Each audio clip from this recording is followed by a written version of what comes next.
We just had a Eucharistic Congress go on in America last summer, and 50,000 people showed up in a stadium, and they had Eucharistic processions, and all this was great. I wasn't there, but there's a city in America. It's under 400,000 people, so it's not a big city in the sense of a whole metropolitan area. And Catholics are a minority.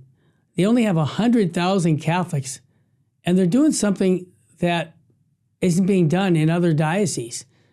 They have two things that they do. One, perpetual Eucharistic adoration in all parishes. The bishop has mandated that. And there's one more thing that has fascinated me, and I've recorded the priest who does it. Every Catholic school is free. Every kid that goes to Catholic school, they don't pay a tuition. What? Come on, wake up. What do you mean they don't pay a tuition? What they do is they have the parish, have a fund for the education of the children for the school. And so people tithe. And then there's no problem. No matter how big your family is, come on, you're welcome. There's no costs. Now, nowhere else that I'm aware of does that, Father. Yeah. So go ahead.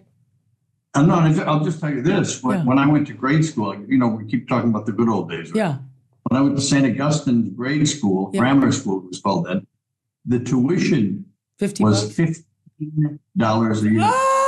And I remember, and Father Nolan and Father Ostrowski preached during from the pulpit, apologizing. Apologizing. It had gone up $1 since last year, and that was to cover the cost of books. Oh, that's funny. Yeah. Well, here's the thing. It's this Bishop Eugene Gerber, God rest his soul.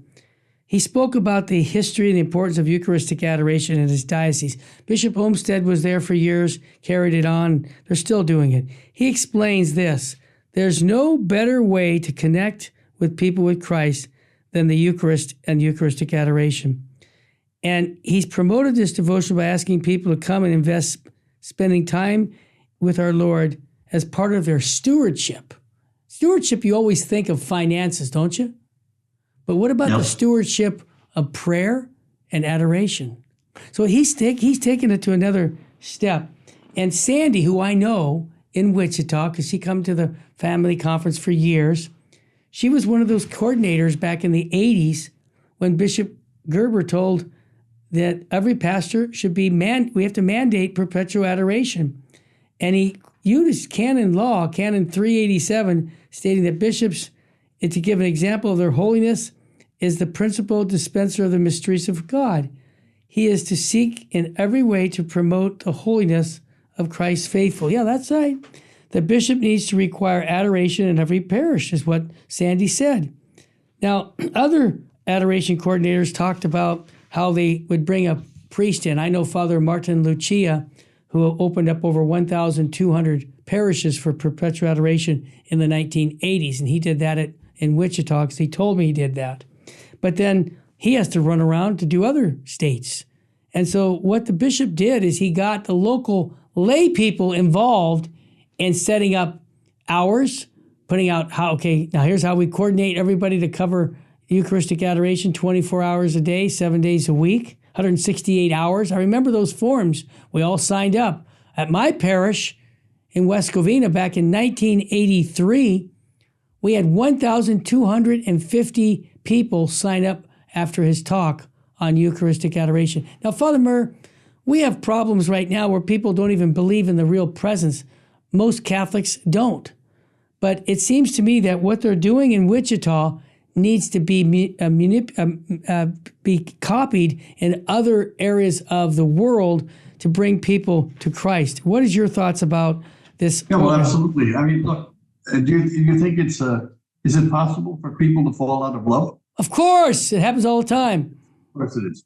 And how do they do that? It begins with neglect. Exactly. Neglect of your spouse. That's right. That's a good analogy. A husband neglects his wife, a wife neglects her husband. That's right. And then all of a sudden it turns cold, and all of a sudden there's nothing, and except the option of a divorce. Yeah. Right. That's it. But it begins that way. So does the faith. Yeah. So does the faith. The faith can be lost. The faith can be lost if it's not taken care of, if it's not nurtured. And it's the way to nurture the faith is through prayer and the corporal and spiritual works of mercy. Yeah. This is how to keep it alive. When we stop doing that, there's no surprise or no vocations to the priesthood or belief in the Blessed Sacrament. In Mexico, I keep going back to Mexico, our parish, San Francisco, had 800 men. This is unbelievable. In nocturnal adoration. What? All night, every night. And the women did adoration of the Blessed Sacrament all throughout the day. But there were 800 men who signed up, and they were there every night. So there was nocturnal adoration and diurnal adoration constantly, every day, no exceptions. Probably the highest amount of priestly vocations and vocations to the religious life are right there. Wow. Well, of course. Does that sound surprising? No, it's just but why is why aren't we doing this? I mean, we see the fruits of it, and I have my answer, but I have my answer too, Terry. And you're not going to get it out of me here. Well, I'm going to tell. I think it is because of lack of belief. Of course, it's lack of belief, but it's also lack of belief on the part of our leaders. Clergy. I'm sorry to have to say that. Yes. I will say it because I'm not a priest or a bishop or even the Pope. I'm just a layman. But I have seen and I've had conversations with priests.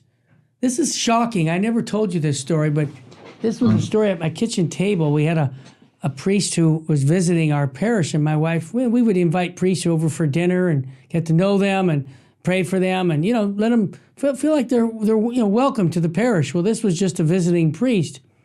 And he had the audacity to tell me, are you ready? That the Second Vatican Council taught that the Mass is no longer a sacrifice. Sure. I believe it. I know you've had, and so. I believe it. I'm just saying, really. And, even the belief about the real presence, he did not believe that the Eucharist was under the appearance of bread and wine that was Jesus. He still thinks it's bread and wine. And this is priest. But Terry, here's the deal. And this is ongoing, and it's going to have to be decided pretty darn soon. Yeah. If you take away the sacrificial aspect of Mass, of the Holy Eucharist, you're finished. Of course. You're finished. Yes. I keep telling people, if Mass is just a party, a get-together, a celebration in the wrong sense of the word celebration. A happy like time. A birthday party. I said if it's a celebration in the sense of a party, it's got to be one of the most pathetic parties I've ever attended. Yeah, I get it. Because it's not a joy thing. That's ridiculous. Yeah. It is the sacrifice of Calvary. Amen. In an unblessed form. Then it makes sense.